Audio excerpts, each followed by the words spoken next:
ఒకప్పుడు తినడానికి తిండి కూడా లేని పరిస్థితి. ఇప్పుడు అతని పేరు ప్రతి ధనవంతుడి కారు మీద ఉంటుంది, రోల్స్ రాయ్స్. ఈ కథ హెన్రీ రాయ్స్ది. నిరుపేద కుటుంబంలో పుట్టిన ఒక పిల్లవాడు 9వ తరగతిలోనే స్కూల్ వదిలేశాడు. ఎందుకంటే ఇంట్లో పరిస్థితులు ఇల్లు గడవక పని చూసుకోవాల్సి వచ్చింది. ఒకసారి పేపర్ బాయ్గా, ఇంకోసారి కరెంటు పని చేసేవాడిగా. అయినా కన్న కలల కోసం ఎప్పుడూ రాజీ పడలేదు. ఆ రోజుల్లో కారు పెద్ద పెద్ద ధనవంతుల దగ్గరే ఉండేది, కానీ అవి ఎప్పుడూ రిపేర్ వస్తూ ఉండేవి.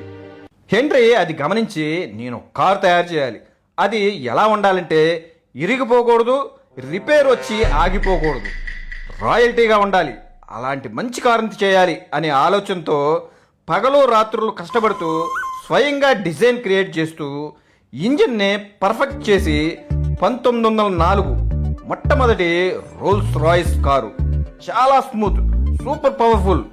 చూసి అంతా ఆశ్చర్యపోయారు. అక్కడి నుంచి మొదలైంది రోల్స్ రాయ్స్ ప్రయాణం. ఇప్పుడు రోల్స్ రాయ్స్ ఒక పెద్ద రాయల్ బ్రాండ్. ప్రపంచ కుబేరుల దగ్గర మాత్రమే ఉండే కారు. రోల్స్ రాయ్స్ ఒక రాయల్ బ్రాండ్ కారే కాదు, ఒక పేదవాడి కళ, ఆకలి కేకలతో కన్న కళ. ఆ కళని కష్టపడి నిజం చేశారు. మిత్రమా, ఆ స్థాయికి చేరమని కాదు ఈ కథ సారాంశం. ఉపయోగపడే కళలను కనండి.